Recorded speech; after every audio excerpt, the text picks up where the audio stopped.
Hey, what's up guys, it's DarkArmedDuelist and today we're going to be doing a Gouki deck profile. So I'm really excited this week guys because this deck is a really amazing warrior toolbox deck that can summon out all sorts of really amazing boss monsters and use all sorts of different engines in it. I really love the way this deck plays, being able to summon out some amazing boss monsters like your copies of Gouki Powerload Ogre, which is pretty much a towers monster, which is absolutely crazy that this deck has access to it. So without further ado guys, don't forget to like, comment, subscribe, hit the bell there so you can become part of notification squad, and definitely check out the Patreon down in the description below for all those awesome rewards like getting your name in the description of every single video, getting a signed card to the mail, and even getting to request a deck profile every single month you're a patron along with test hands. So without further ado, let's get straight on into this. So first off, we're going to be playing 3 copies of Gouki Super X. Super X is one of the best cards in the entire deck, with the ability that when this card is normal summon, you can special summon a Gouki monster from your hand, and if this card is sent from the field to the graveyard, you can add a Gouki monster or Gouki card from your deck to your hand, which is a great effect to be able to give you a search and a special summon of another monster from your hand, essentially giving you a link 2 so you can begin to link climb. We then play 2 copies of Gouki Twist Cobra. Twist Cobra is a neat card, but you really only need 2 copies of this card. It has the ability that you can quick effect, tribute a Gouki monster, and then target one Gouki monster that you control, and it gains attack equal to the original attack of the tributed monster until the end phase of this turn. And if this card is sent from the field to the grave, then you get to add a Gouki card from your deck to your hand, which is a great effect just to be able to grab the exact card that you need.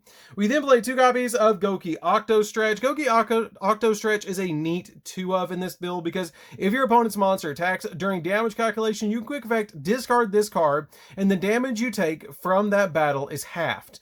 And when your opponent activates an effect that would inflict damage to you, even if this card is, or even during the damage step, quick effect, you can discard this card and the damage you take from that is also halved. And if this card is sent from the field to the grave, then you can add a Gouki card from your deck to your hand, but it's a really nice card to play in this deck because it is a level 1, which is super easy to summon to your side of the field. We then play 2 copies of Gouki Guts. I like 2 copies of Gouki Guts because it's a very neat card that has the ability that if it's sent from your field to the graveyard, you get to add a Gouki card from your deck to your hand, and then during the main phase, you make all Gouki monsters that you control gain 200 attack, and this defense position monster cannot be destroyed by battle, which is pretty good to just throw this card in defense position, and your opponent's going to have a lot of trouble outing it. We then play for the last 2 Gouki monsters, playing 2 copies of Headbat.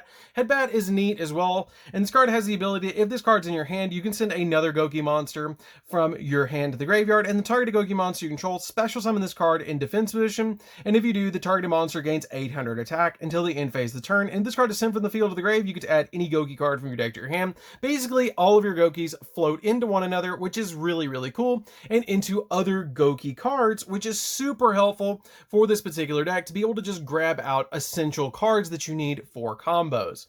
We then play for the other cards we're playing in this deck. We're playing 3 copies of Fire Flint Lady because Fire Flint Lady is super easy to summon to your side of the field because if you control any other warrior monster, you can special summon this card from your hand, which is pretty good to basically just get an additional monster so you can start link climbing. We then play 2 copies of Super Quantum Red Layer. I'm just playing 2 copies of this card because it's a good 2-of. I have considered bumping it up to 3, but the deck is already very tight, so I cut it down to 2 in this build. It's basically a Cyber Dragon that you can special summon to your side of the field. If you control no monsters, you can just instantly special summon it to your field. We then play a single copy of the Immortal Phoenix Gearfried, which is a great card in this deck as well because it's a walking negate. You can banish any equipped spell from your field or grave to special summon this card from your hand. And at the start of the damage step, if this card attacks, you can equip a face-up monster on the field to this card that is controlled by your opponent as well, you or your opponent, which is a super good effect to be able to just out an additional monster while you're attacking. As an equipped spell, that also gives it 500 additional attack points. And when a monster effect is activated, quick effect, you can send a face-up equipped spell you control to the graveyard and then negate the activation if you do destroy that card. So you can basically attack, destroy a monster, gobble up a monster, and if your opponent activates an effect, you can just get rid of the monster that you equipped to this card and negate the effect as well. So this card is a great boss monster for the main deck.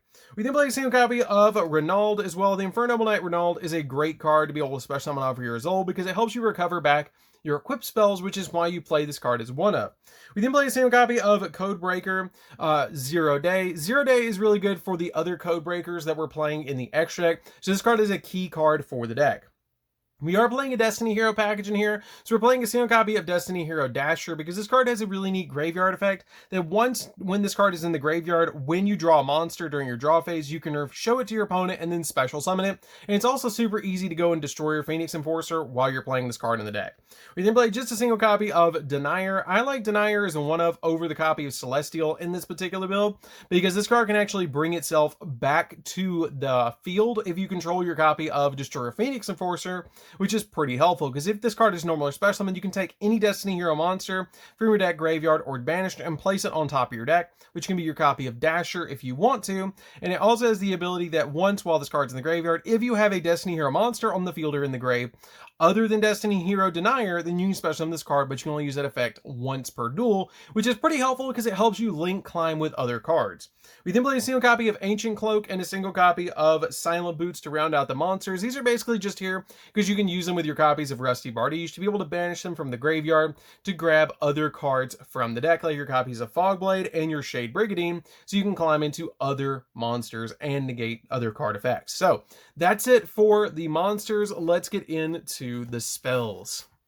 So for the spells, we're going to be playing a single copy of Rhoda. Rhoda's really good in this deck because they are pretty much all warriors, so this card is really handy in the build to be able to search any of your Gouki monsters that you need. We play a single copy of 1-for-1 because we play cards like Octostretch and Guts in this deck that can let you special summon them from the deck with 1-for-1. One copy of Called by the Grave because it basically stops hand traps, so this card is really good as a one-of. One copy of Monster Reborn because it's a great extender in this deck to be able to go in for additional plays and bring back high-level Link monsters from the graveyard to then use them as Link material again. Two copies of Gouki Rematch. This card is an insane Monster Reborn that's searchable that lets you target any two Gouki monsters in the graveyard with different names and then special summon them to your side of the field. They have to have different levels, excuse me, not different names. They have different levels and then special summon them in defense position, which is a great effect to be able to just get additional monsters onto your side of the field. And I really love that you basically have 3 Monster Reborns, 2 of them being searchable in this deck. It's just absolutely insane because any of your Gouki monsters that get sent from the field to the graveyard lets you add a Gouki card, not just a monster, so you can actually search Rematch, which is pretty good. We then play a single copy of Divine Sword Phoenix Blade because it's good for Azul. One copy of Living Fossil because this card is also really good for Azul and is a Monster Reborn that you can recover with your copy of Renauld, so I play this card as one of. 3 copies of Infernable Arms Durandal. This card is a great searcher in the deck because when this card is equipped to a monster, you can add a level 5 or lower warrior monster from your deck to your hand.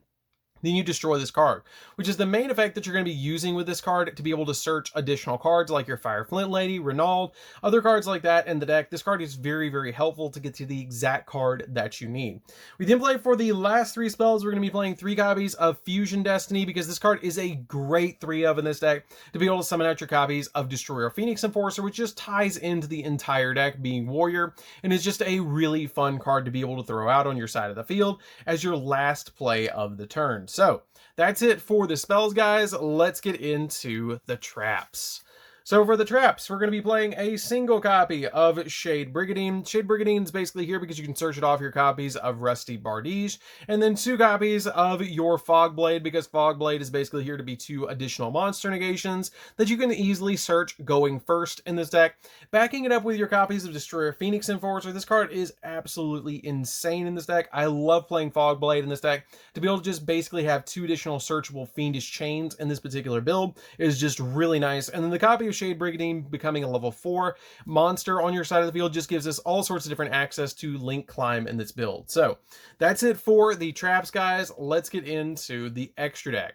So for the extra deck, we're going to be playing a single copy of Powerload Ogre. Powerload Ogre is a great boss monster because it just takes warrior monsters to summon it, and it gains attack equal to combined Link rating of all other Link monsters you control times 200. And this card's Link summon is unaffected by other card effects, which is just insane that this card is pretty much at towers. And it has the ability to contribute 1 Gouki Link monster and then target cards on the field up to the Link rating of that card and then destroy them, which is also a really good effect to be able to pop additional cards on the field. We then play a single copy of Gouki Thunder Ogre. Thunder Ogre has a neat effect that during the main phase, you can normal summon 1 card from your hand in addition to a zone that this card points to, in addition to your normal summoner set. And if this card points to a card is destroyed by battle by card effect, you can make this monster gain 400 attack, and the player applies the following effect while this card is on the field, which gives you that additional normal summon. We then play a single copy of Access Code Talker because it gives us additional pop, so you definitely want to play at least one copy of Access Code Talker in the extra deck.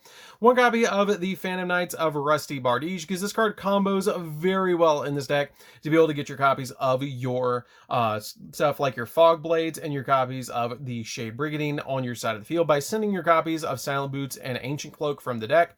We play a single copy of Codebreaker Berserker because this card is really easy to climb into to give you additional link monsters on your side of the field to then climb into other cards. One copy of Codebreaker Swordsman. This card is also really good to be able to go into additional link plays, especially with your copy of Zero Day. This card is just so good to play in this particular build. One copy of Unicorn because Unicorn spin stuff, Phoenix because it pops spells and traps, and then a single copy of Cerberus because it pops monsters. This is very good. I did consider dropping the copy of Cerberus for a copy of Appaloosa, which is totally up to you if you want to drop this for an Appaloosa. Two copies of Isolde because Isolde is just that good in this deck, and I really love Isolde in this particular build. It helps out a lot to be able to just summon the Isolde to your side of the field and then special summon something and search out additional monsters from the deck. One copy of IP Masquerade because it lets us link summon into our copy of our Unicorn during our opponent's turn. Anaconda because it lets us summon out a copy of Destroyer Phoenix Enforcer. Link Rebo because Link Rebo lets us is easy summon in this deck off your copy of your Gouki Guts and your copy of Octo Stretch. It's a really good card as well because it protects you from being destroyed by battle, because you can just tribute this card and get rid of it when your opponent attacks and drop the monster 0 attack. And then a single copy of Destroyer Phoenix Enforcer. This card is great in this deck. It's super easy to summon. Your opponent loses 200 attack for each hero monster in the graveyard, which is going to be 400 when you summon this card. It also has the ability you can pop a card on your field and a card on your opponent's field, and it doesn't target. And if this card is destroyed by battle by card effect, you can special summon this card back to your side of the field during the next standby phase, and it just keeps coming back over and over and over again. And it's just such a good boss monster for this deck. I really, really love Destroyer Phoenix Enforcer in this deck, and cannot emphasize enough that this card is so good in the deck. You can change it out if you want to by putting in an additional card like an Appaloosa. If you don't want to play this and you're looking for more of a budget build, you can drop the copy of Destroyer Phoenix Enforcer and Anaconda for a copy of Appaloosa and a copy of any other link monster that you want to put in here, like a copy of Borreload or Boral Sword, or another Gouki extra deck monster.